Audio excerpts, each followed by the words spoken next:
这里是大秦帝国，传递游戏经验的战果。今天来看一下 2.0.1 都更新了什么。首先我们登入界面的右上角新增了一个禁区模式，第一次打开会有一些规则说明并且切换之后登入角色会优先显示在有该模式的角色。怎么说呢，这个功能有点意义不明再来是如果有剧本已经结束的角色，像是禁区或是没永久服的剧本结束之后，可以直接按前往报名，就不用再进入永恒岛才能报名转剧本了。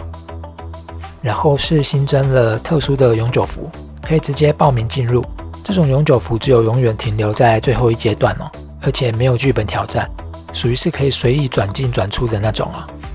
那也可以直接在选伺服器的地方直接选永久服创角色进入，但好像只有特殊永久服才能进。由一般剧本转成的永久服会因为时间过长进不去那顺带一提，特殊永久服的无尽长梦好像没有看到银之门，至少我在地图上是没有找到了，而且永眠是全解锁的状态不知道是特殊永久服是特例，还是所有无尽长梦转成的永久服都会变成这样。那如果是转成永久服，银之门就会消失，那不就只能一直转剧本刷了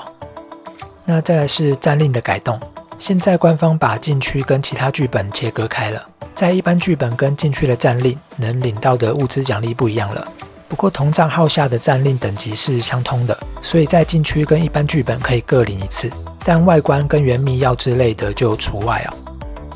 再来是 V 服的部分，新增了无尽长梦剧本，在 V 服也可以进去受折磨了再来是新增伺服器负载过高提示，在右上角原本pin值显示的地方，如果附近人太多或是有什么东西让瞬时数据量过高，就会变成红色警告代表有可能出现卡顿或是武器效果出不来的情况。不过出现了也不用特地做什么，伺服器会自己回复，就是告诉你可能会卡的意思而已。那再来是拍照模式下新增了补光功能，可以设置3种灯光，能调节它的亮度、位置和颜色，这样拍照就不怕太暗或光线太捞了。然后是愿望机奖池更新，分别是雪域迷彩手套、危险品和寂寞归途。再来是更新了新筑宝箱返场3选1，可以分别点开查看都能抽到哪些东西之后再做选择就好。再来是禁区更新的部分，调整了领地模式下的探查视角，现在稍微离远一点就会看不到别人的领地框了用来防止以此功能探查领地的老六虽然这个稍远也不是很远就对了。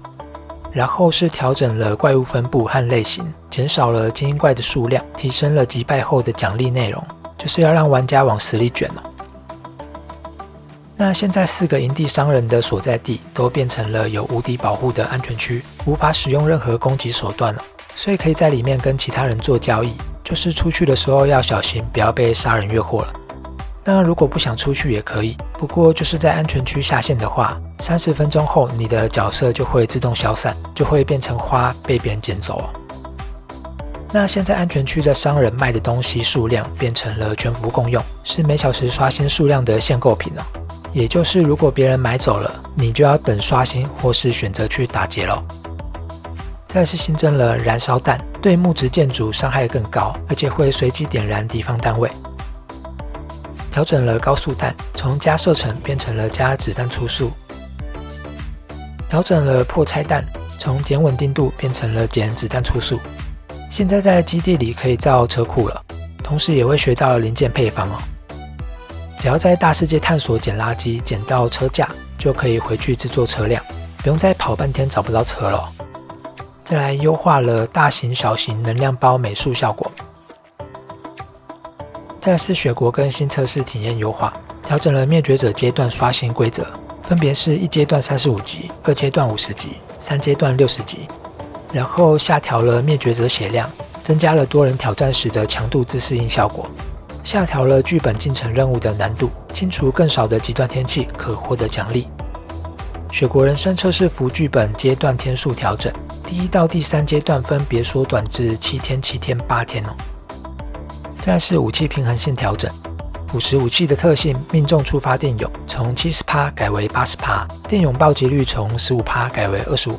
触发电泳后，从电泳爆伤 15% 持续6秒，最多10层，改为电泳爆伤加 40% 持续8秒，最多5层。那它的2个专属用具也增强了，防毒兜帽新增了电泳伤害系数加 15%， 持续时间改为6秒。面罩模组首次触电的电泳最终伤害加成从 30% 变成了 35%，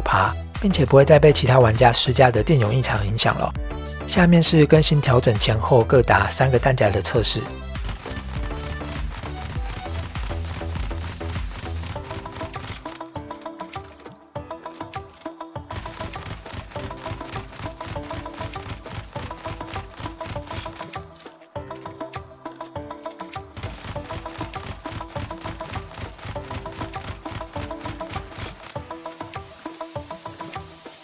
再来是矛盾回忆，从对玩家造成 70% 的碎弹伤害改为 60%， 从每32发弹量碎弹部位加1最多加5，改为每25发弹量碎弹部位加1最多加6。下面是更新后的一个弹夹输出测试。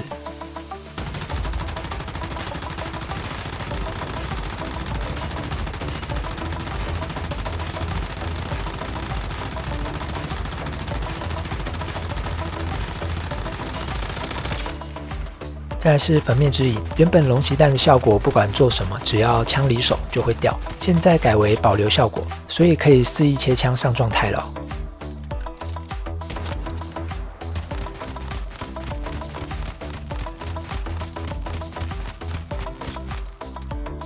再来是大白鲨，命中弱点后爆炸元素伤害从 30% 增加为 50%， 面罩模组单独爆破的不稳定爆弹最终伤害从 25% 增加为 35%。 下面是更新调整前后各打100万总伤测试。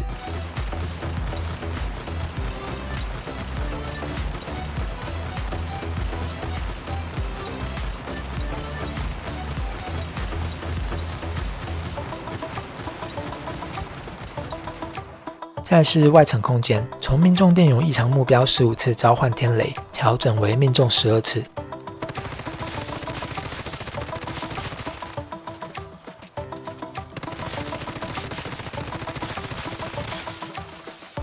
修复了散播者面罩无法对枪械被动及模组词条生效的问题，所以就可以不用先叠范围再切面罩了，可以直接装备就可以跟修复前叠范围有一样的效果。然后还修复了危险品可以触发巨物传说被动，造成伤害暴击的问题。再来是摩托车终于可以双载了，现在只要组队就可以坐上你队友的摩托，让他带你去兜风了。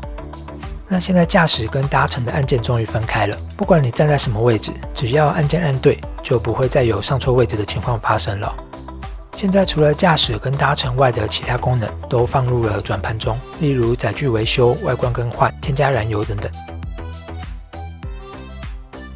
现在可以在外面随地的更换载具的外观了，不用再专门跑回家中车库修改了。现在所有剧本都可以和进去一样，在制作台制作或是野外探索找到修车的电钻了。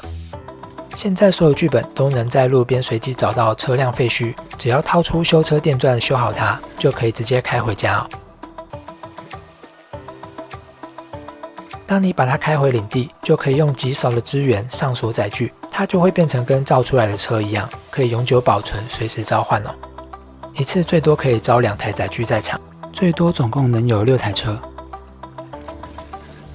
当然在车库也可以再把它零件升级到顶配，然后同类型的载具后备箱是相通的，所以不用怕车坏了拿不了哦，只要留1台备用的不开，随时想拿都可以拿哦。再来是自行车新增了车头灯光，之后就不用怕走夜路撞到墙了。那现在报废没耐久的载具也可以继续召唤了，不过召唤出来要用维修电钻修好才能继续开哦。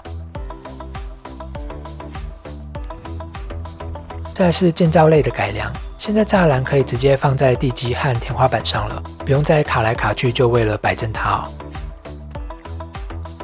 那现在建立领地或是搬家，不再预设强制吸附附近领地了，可以想怎么摆就怎么摆。当然如果想吸附，也可以直接按 U 开启领地吸附，就可以一键摆放整齐了。优化了 PC 端壁纸的表现效果，镂空结构不再被整面覆盖了。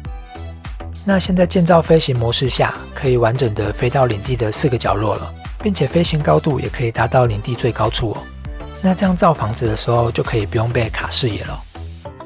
在逆轨心灵中，为了避免高空的特殊精英怪打死之后捡不到东西，却还消耗配方获取次数的情况，所以将所有道具、配方跟食谱改为只有开心灵宝箱才可以获取。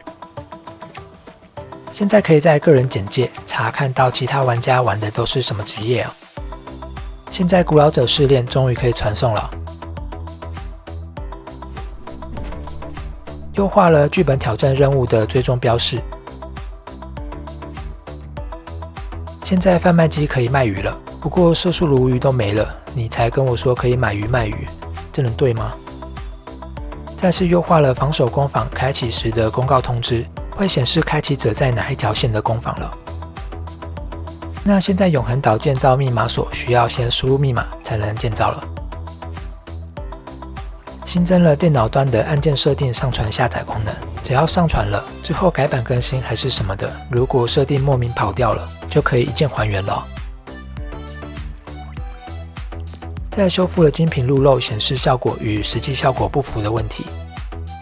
最后是新增了公共事件的奖励冷却提示，这样就不用怕遇到还没冷却完白打一场的情况了。只要看到事件都点进去就对了，跳出冷却不要去就行了。等了好久，终于是出了这个功能哦。OK， 那这期分享就到这里结束啦。如果喜欢我的影片，请订阅、点赞，也欢迎留言讨论。以后会出更多的经验总结小诀窍。谢谢大家。